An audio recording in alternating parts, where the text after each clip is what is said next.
kamulah bangsa yang terpilih, imamat yang rajani, bangsa yang kudus, umat kepunyaan Allah sendiri, supaya kamu memberitakan perbuatan-perbuatan yang besar dari Dia yang telah memanggil kamu keluar dari kegelapan kepada terangnya yang ajaib.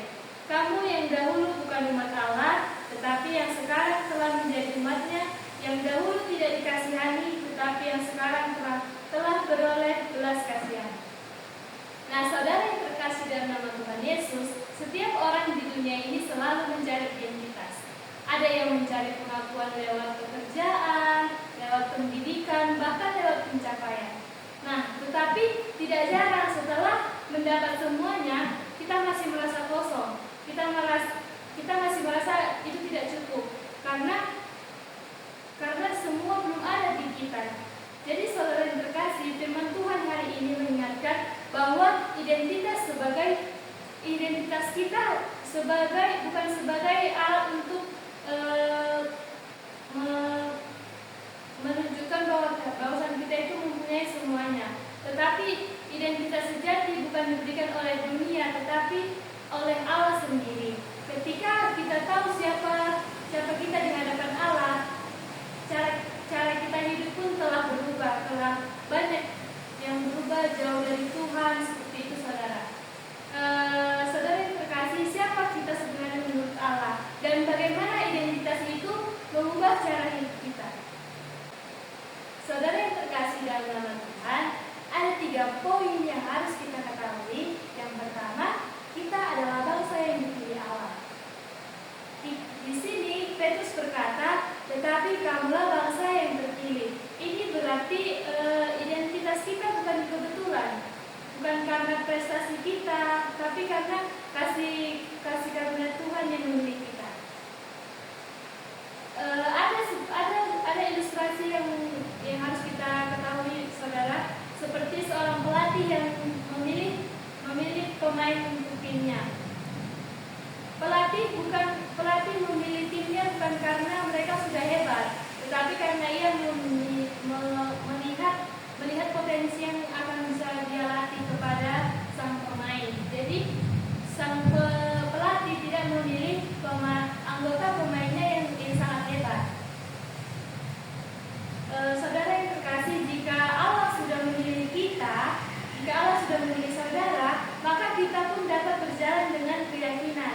Kita tidak perlu takut ditolak dunia, sebab kita sudah diterima oleh Allah.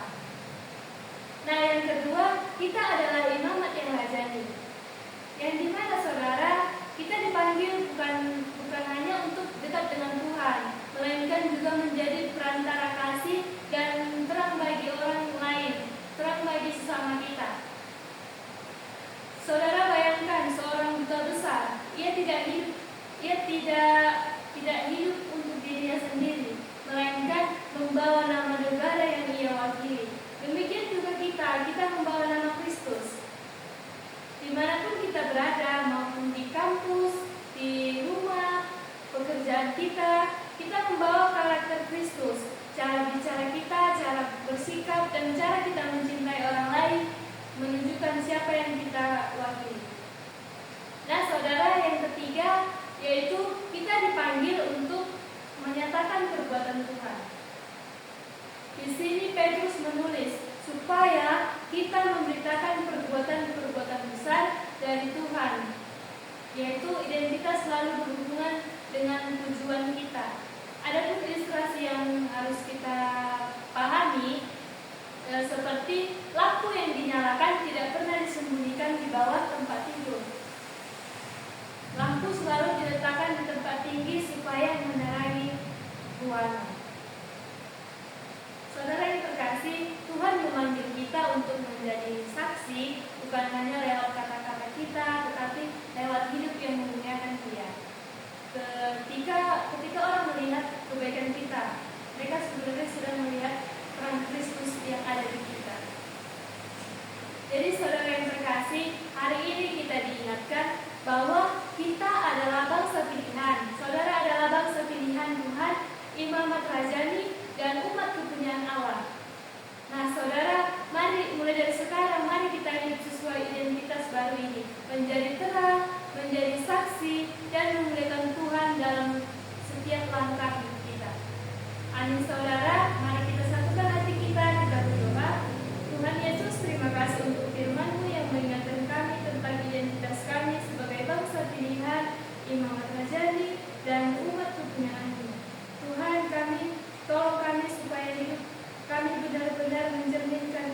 dan kebenaran-Mu. Biarlah Engkau memakai hidup kami untuk menjadi terang, menjadi saksi bagi saudara kami, dan menjadi alat dalam tangan-Mu, Bapa. Bapa, kuatkan kami dengan hikmat, kekuatan, dan kerendahan hati untuk berjalan sesuai kehendak-Mu. Di dalam nama Anak-Mu Tuhan Yesus Kristus kami mengucap syukur kepada-Mu. Haleluya. Amin. Shalom.